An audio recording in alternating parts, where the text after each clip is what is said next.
John chapter 9, healing the man born blind. While he was passing by, he noticed a man who had been blind from birth. His disciples asked him, Rabbi, who sinned, this man or his parents, that he would be born blind? Jesus answered, neither this man nor his parents sinned, but it was so that the works of God might be displayed and illustrated in him. We must work the works of him who sent me while it is day. Night is coming when no one can work. As long as I am in the world, I am the light of the world, giving guidance through my word and works. When he had said this, he spat on the ground and made mud with his saliva, and he spread the mud like an ointment on the man's eyes. And he said to him, go wash in the pool of Siloam. And so he went away and washed and came back seeing. So the neighbors and those who used to know him as a beggar said, is this not the man who used to sit and beg? Some say, it is he. Still others said, no, but he looks like him. But he kept saying, I am the man. So they said to him, how were your eyes open? He replied, the man called Jesus made mud and smeared on my eyes and told me, go to Siloam and wash. So I went and washed and received my sight. And they asked him, where is he? He said, I don't know. Controversy over the man. Then they brought the man who was formerly blind to the Pharisees. Now it was on a Sabbath day that Jesus made the mud and opened the man's eyes. So the Pharisees asked him again how he received the sight, and he said to them, he smeared mud on my eyes and washed, and now I see. Then some of the Pharisees said, this man Jesus is not from God because he does not keep the Sabbath. But others said, how can a man who is a sinner, a non-observant Jew, do such signs and miracles? So there was a difference of opinion among them. Accordingly, they said to the blind man again, what do you say about him since he opened your eyes? And he said, it must be that he is a prophet.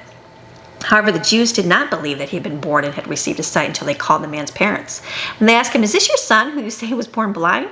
Then how does he see now? And his parents answered, we know that this is our son and that he was born blind. But as to how he sees, we do not know, or who has opened his eyes, we do not know. Ask him and stop asking us. He is of age. He will speak for himself and give his account of his own. His parents said this because they were afraid of the leaders of the Jews, for the Jews had already agreed that if anyone acknowledged Jesus to be the Christ, he would be put out of the synagogue, excommunicated. Because of this, his parents said, he is of age, ask him. So a second time they called the man who had been born blind and said to him, give God glory and praise for your sight. We know this man Jesus is a sinner, separated from God. Then he answered, I do not know whether he is a sinner separated from God, but I know one thing, that though I was blind, now I see. So they said to him, what did he actually do to you? How did he open your eyes? And he answered, I already told you, and you did not listen. Why do you want to hear it again and again? Do you want to become his disciples too? And at their remark, they stormed at him and jeered, you are his disciples, but we are disciples of Moses.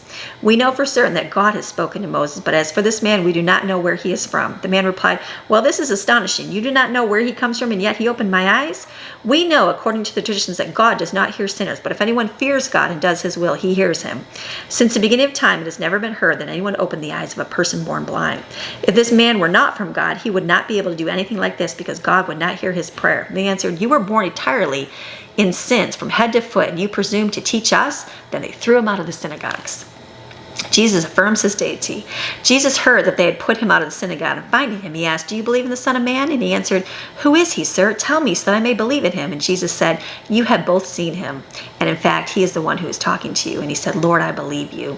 In you and your word. And he worshipped him with reverence and awe. And then Jesus said, I came into this world for judgment, to separate those who believe in me from those who reject me, to declare judgment on those who choose to be separated from God, so the sightless would see, and those who see would become blind.